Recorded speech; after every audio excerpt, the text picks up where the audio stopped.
Our next segment features two organizations that celebrate free expression around the world, the PEN American Center and the Comic Book Legal Defense Fund. Joining representatives from these organizations are Jean Luen Yang, a writer of graphic novels and comics, and Jeff Smith, a cartoonist best known as the creator of the self-published comic book series Bone. Now I'd like to turn it over to the PEN American Center to get the conversation started, but first, this video. The PEN World Voices Festival of International Literature starts tonight here in New York. It's the only gathering that celebrates international literature in the United States, and it features 150 writers from 40 countries in over 50 events. When we first dreamed up this thing, we really had no idea how people would respond. It exceeded our wildest dreams. I'm very excited. I was stunned by the turnout. When we got out of the taxi on the corner of 43rd Street and the line was snaking around the block, this is for literature. I mean, the city seems to be absolutely buzzing with PEN World Voices. I think it's pretty incredible that poetry is still alive. Don't you? Well, in the program, I count writers and translators working in Arabic, Asante Tree, Basque, Catalan, Chinese, Danish, Dutch, German, Greek, Hebrew, Italian. Some of the most articulate, most inspiring writers on the planet. Let me just say that it's a great honor for me to be here among these great writers, and it's an incredible disgrace that they are here with me. Salman Rushdie got me into it, and I love to support it. I am going to read passages from a novel called Paradise. At the heart of all PEN's work for more than 90 years is the belief that a free and open exchange of writers and of literature is essential for promoting mutual understanding and peace. These are the true revolutions of literature, these invisible, intimate communions of strangers, these tiny revolutions inside each reader's imagination. Reading is an act of free will. It's an intimate dialogue between you and the text, and in there is all kinds of possibility, where it is possible to imagine a world that we could invent differently, a world that we could live in differently. Thank you.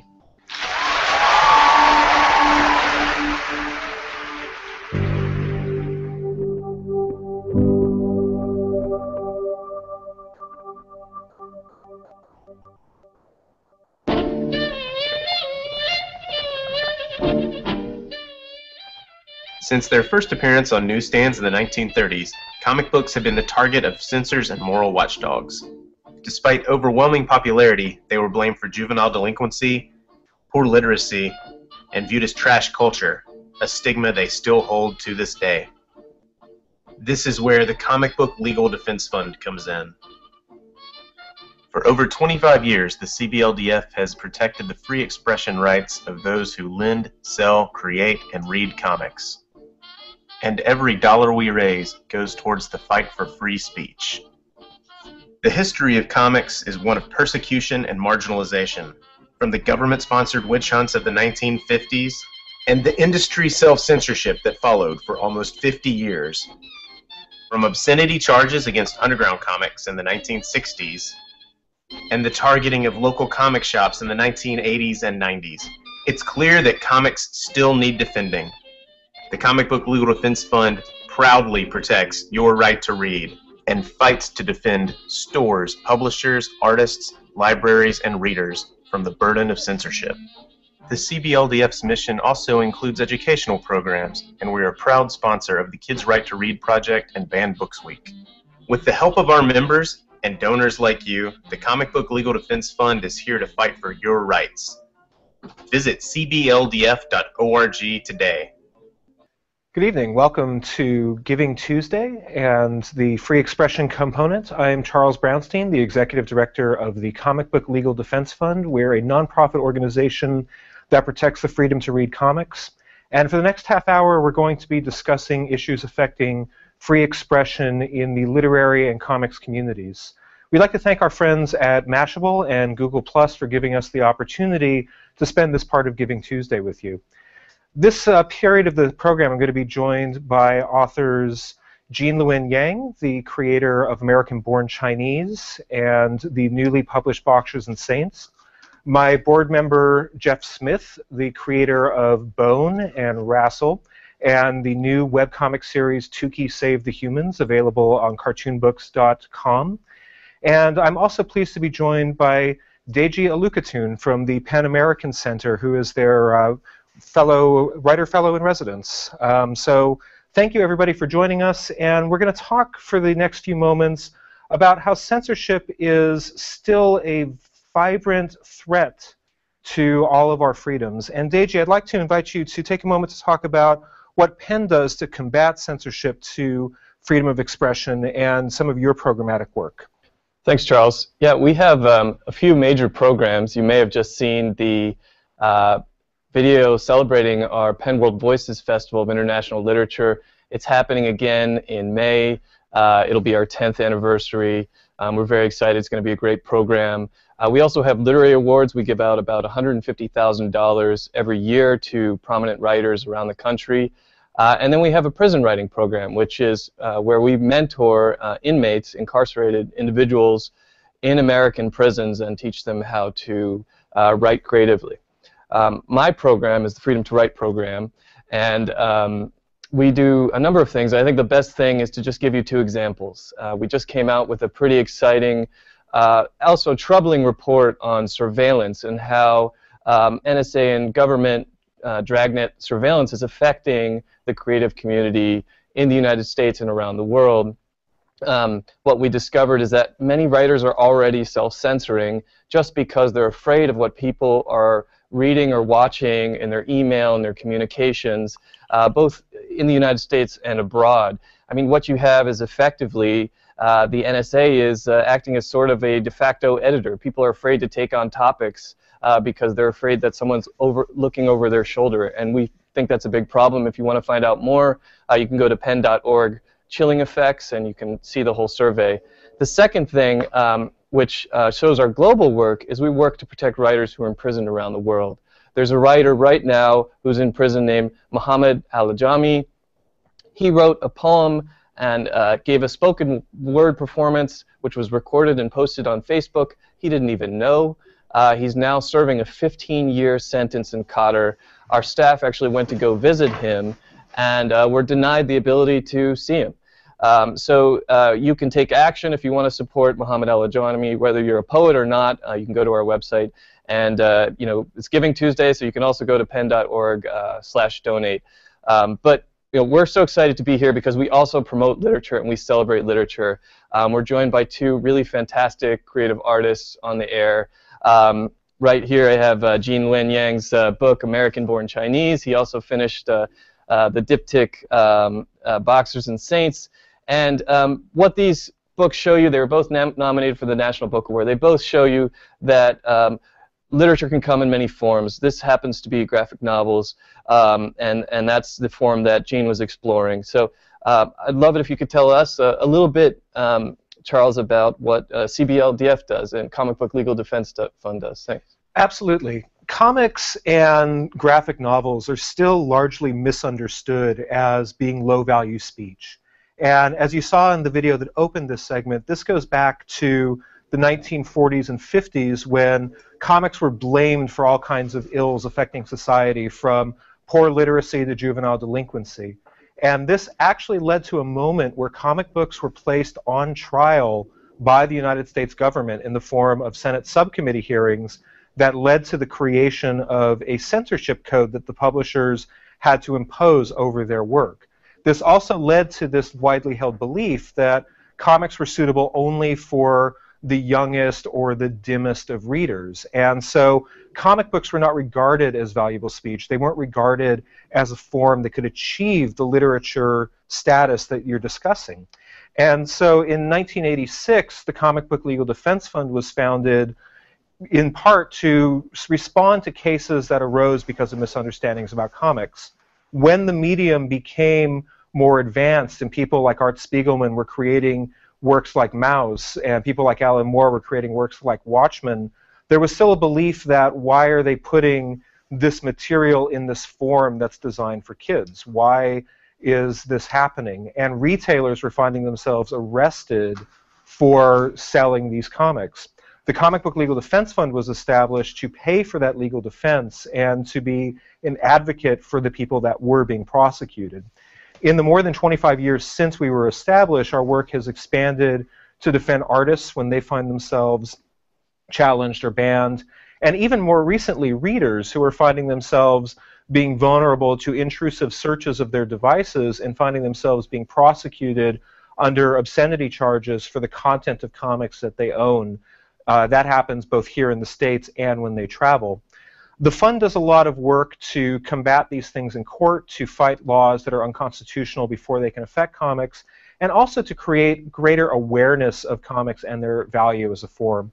And so here in our annual report, which you can get on cbldf.org, you can read about all of our work. Highlights this year include Raising a Reader, which is a pamphlet that's great for libraries and educators about the value of comics, how to read a comic, what comics give for kids that are important. And also CBLDF presents Manga, which was funded by the Gaiman Foundation as a tool to help educate people about this important category, which is often the cause of new cases. But pursuant to our conversation with the gentleman today, comics are still one of the most commonly challenged and banned segment of the library world. Just this year, the most banned piece of material was Captain Underpants. Last year, the second most banned book of the year was The Color of Earth. And the authors on the panel today have both felt censorship of their works and challenges of their works. You can't see it very well on the screen, but this infographic, which you can look at on our website, goes down the various reasons that comics are banned and challenged. It includes use of offensive language, unsuited to age group, violence, nudity, bigotry. And today we're going to talk about the experiences of what it is to be censored, what it is to pour your heart and your soul into your works, and to find somebody saying that it's not okay for their community. It's not okay for their kids to read. And so I'd like to take this as an opportunity to kind of open it up to the panel. I guess, Jeff, we should start with you, because you look at Bone and your first thought is, really? Somebody had a problem with that? Could you talk to us a little bit about the challenge that you faced with Bone and the challenges that continue to persist that we help fight back on over the years? Well, I was surprised that Bone was challenged. I mean, it seems to me like a fairly standard, traditional American funny page book. It's a little bit like Bugs Bunny meets the Lord of the Rings, but the Lord of the Rings part is what got me in trouble, because I had these very, as I said, traditional American cartoon characters with big noses and 3 fingers and big feet going into an old world Black Forest fairy tale where the townsfolk hung out at the local tavern and drank beer, and people objected to seeing beer in these comic books. Whereas, I mean, nobody gets drunk and there's not a lot. I mean, it's just part of life that's being, depicted. So yeah, there's been some other challenges. It's I can't understand it. It just feels like a funny and a good comic book to me. Jeff, I've got a question for you, because I've read Bone and I loved it. Just wondering, when people challenged it, and were they objecting to the collected edition? Because at a point you were releasing the comics independently. You had your own publishing company. You were a pioneer in that field. Did you find more pressure once you sort of started working with the larger publishing companies, or was it something that had been there all along? Yeah, you're absolutely right. I finished Bone. I completed it. I started it in 1991. I finished it in 2004, and the only places it had really been seen up to that point were in comic book stores, like the little hobby shops. Although, as I collected them into trade collections, we call them graphic novels now, they were starting to slip into school libraries, and I didn't really know that because I don't know where my distributor takes them all the time. But it was building an audience of librarians and school teachers and children and their parents to the point where in 2005, after I had already finished Bone, that Scholastic approached my wife and I, who's my business partner, Vijaya, to launch a graphic novel line for children, or aimed at children. And they wanted to launch it with Bone, which was very exciting, and they had very intelligent, smart ideas on how they were going to do this. They weren't going to treat it like a, Dungeons and Dragons or a pop-up book, like weird little, put it in its own place. They're going to treat it like a regular book, put it on the shelf right next to Harry Potter, in the children's section, and that really appealed to us.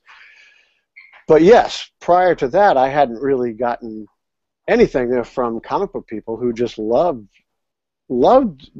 comics. They loved the language of it. They loved the references to Karl Barks and Walt Kelly, some of my heroes.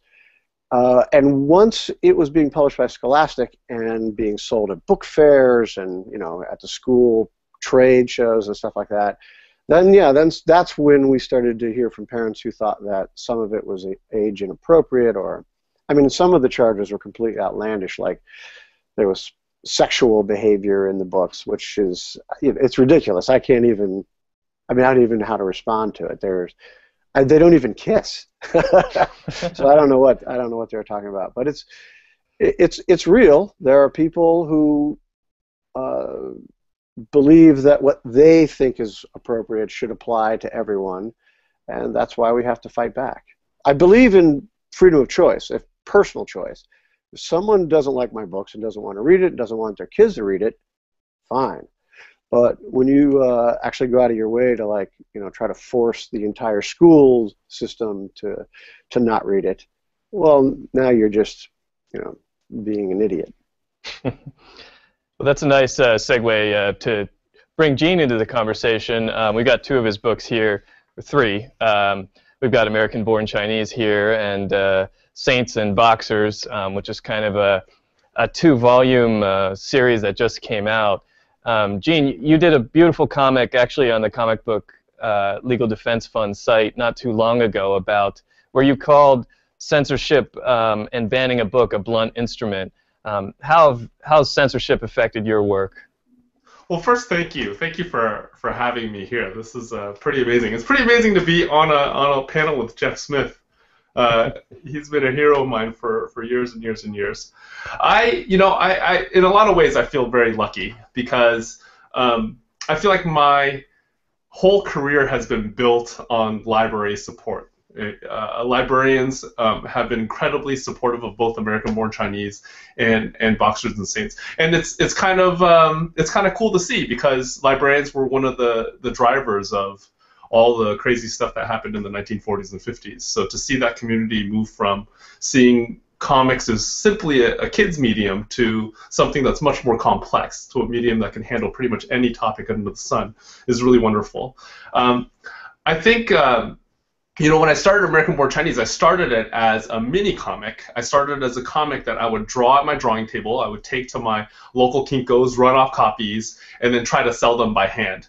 And one of the best things about working at that scale is because there's no money involved, there are no rules, right? You can basically do what you want, and that was really one of the things that drew me to mini comics. You can do anything you want. You can express anything in any way that you want. Later, after American-Born Chinese got signed with First Second Books, with this major New York book publisher, it started making its way into school libraries and into public libraries. And for the most part, I think American-Born Chinese was pretty well received. The one hang-up that people have about that book, which I totally understand, is that I have this character named Cousin Chinky, who is the embodiment of all of the negative Chinese and Asian stereotypes that I could think of. Now, one of the things that people objected to in comics in the 1940s and 50s is the way racial stereotypes were often used within the stories. And I think if you look at all the greats, all of them spoke in this language that was very common. If you look at Will Eisner, he had the character Ebony White. If you look at Osamu Tezuka, the creator of Astro Boy, if you look at his early work, he uses a lot of stereotypical imagery for South Asians and Southeast Asians. So it's common to the medium, and I think something that we have to understand is that I don't think people are necessarily crazy to object to that, right? And I don't necessarily think people are crazy for objecting to my cousin Chinky character, but there's this tension involved when you're talking about race and when you're talking about stereotypes. You know, when you address stereotypes head on, there's always this danger that by addressing it head on, by showing the stereotype in a visual way, you're perpetuating it. But at the same time, I feel like if you don't address it head on, you can never dismantle it. And that's really what I wanted to do with American-born Chinese. I wanted to present this stereotype in all of its visceral glory, and I wanted to dismantle it by the end of the story. I think that parents' concerns about kids getting to it too early are very valid. You know, I think if a kid isn't ready to talk about stereotypes in this very honest way, that it does have the potential of perpetuating it within the next generation. But then at the same time, I think that you have to understand that people develop at different rates. You know, kids mature at different rates. And it's very, I just think you can't have this ban saying all kids at age X are not going to be able to process this. I just don't think that's possible. So, so that's what that comic was about that I did with the CBLDF website. I just wanted to show that, you know. Yeah, and I'd like to just follow up on that, you know, Penn literature, because as a writer myself, I enjoyed your book in that you were taking on stereotypes, but you were also, it must have been challenging for you to confront those stereotypes, and you have these three intertwining narratives in American-born Chinese, and some of them are, you know, you have the mythical, the monkey god story, you have the story set in school, and then you have the Chinky story. And when I first read, I'll admit, when I read American-born Chinese, and that I saw the Chinky pages, I sort of closed the book a little because I was on a train, and I could see the people sitting next to me were Asian, and I didn't know which ethnic group but they were Asian. So I was very aware, and I thought, man, what a bold choice to take on this character. Just as a writer, what did it mean for you to explore that? Was it difficult to take those stereotypes head on? Well, like I said before, I was working. American-born Chinese started as a mini comic. You know, I was selling 16. You know, and one of them was to my mom. So when you're working at that scale, you just don't think about it. It was only after I signed with the publisher that that I really started to think about how these stereotypes might be received by a much larger readership. I think in a lot of ways, I'm really glad. I'm really glad that I started it as a mini comic. I'm really glad that as I was working on that project, I didn't have those pressures on me. You know, because I was working for 16 readers, I felt really free. And even though now with Boxers and Saints and with these other books that I'm doing with First Second, even though there is a much larger readership, I really try to hold on to that mentality that I developed as I was working in mini comics. I'd like to return to Jeff's comment about personal responsibility in the freedom to read. One of the things that the CBLDF and PEN stand for is that the individual is the best arbiter of their own intellectual development, and to that regard, the parent is the best arbiter of their child's intellectual development. If you don't want a certain book in your house, that's your right as a parent. The problems come in when you try to deprive other parents of that opportunity to make those choices, and that's where a lot of the funds work with the Kids' Right to Read comes in. This year we had to do work to defend Persepolis from being banned in the Chicago public schools. I'd like both of you to kind of respond, and Jean, you especially as a parent, to this notion of individual responsibility for your own development and what it means when somebody tries to take your work away from a community and deprive others of making their own decisions for themselves and their children. Jeff, do you want to? No, go ahead, Gene. Well, you know, so I have little kids at home, and I definitely agree with this idea that not every book is appropriate for every kid at every age. But at the same time, I think stories happen within the context of community. Reading happens within the context of community, right? And as a parent, even of little kids. I don't have full control over what they see and what they hear. And when they see or hear something that I think they may interpret in a way that might be detrimental to them, I think that's an opportunity to have a conversation. So I really think that that blanket bans are. I think blanket bans are just they deprive a community of those sorts of conversations. They deprive a family of those sorts of conversations. For me, for American-born Chinese, you know, I have to say I don't feel completely comfortable with it being read by kids, you know, 9 or younger, unless it's within a community, unless it's read by you know, a teacher and a class, unless there's opportunity for discussion. But to have a blanket ban, again, you're just cutting out the opportunity for those sorts of discussions to happen. And let's focus on that idea of opportunity. You know, Jeff, you must have met hundreds of thousands, if not millions, of children and parents who have come to your work. What have you seen firsthand in the opportunity that those audiences have had to interact with your work that kind of speaks to this notion of letting it be accessible? Well, I guess first of all I have to say that I did Bone as a personal project. I didn't start out trying to craft a book for younger readers. I just was drawing a story for me and my wife, and it was parents and children and teachers and librarians that embraced Bone and kind of transformed it into a children's book. And most of that happened after it was finished, oftentimes in other languages, like in India or in France or something. I'll go there, and they experience Bone as a complete work. And my experience is that the kids, their imaginations are fired up. And rarely do I meet, in fact, never do I meet the people that don't like it, because they don't come line up to get their books.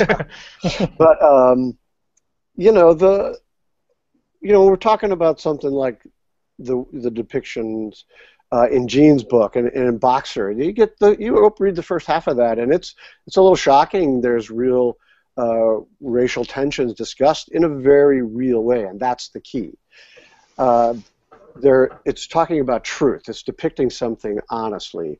I mean, even though the Boxer Rebellion is as far removed from our world as the fantasy forest of Bone is just about, there's still allegories for real things, and they're showing, you know, honest interactions with people. And when you have a good cartoonist like Jean, they're not just great. They're not just sticking. They're not sticking that caricature of an Asian character in there to make you go, yeah, I can't stand those guys. They do it. It's for the exact opposite. Opportunities. So, Jeff, we're getting the 1-minute sign here. So we'd just like to thank you for your time this afternoon and talking about just firing up the imaginations that freedom of expression does. We implore you on this Giving Tuesday to go to the donate links on the side of your page and contribute to help CBLDF and PEN continue our important work protecting your freedom to read. Yeah, and you can also go to pen.org/donate. Thank you so much, you guys. We really appreciate you pitching in for us. Thank you. Thank you for having us. And thank you, PEN American Center and the Comic Book Legal Defense Fund, for joining us today.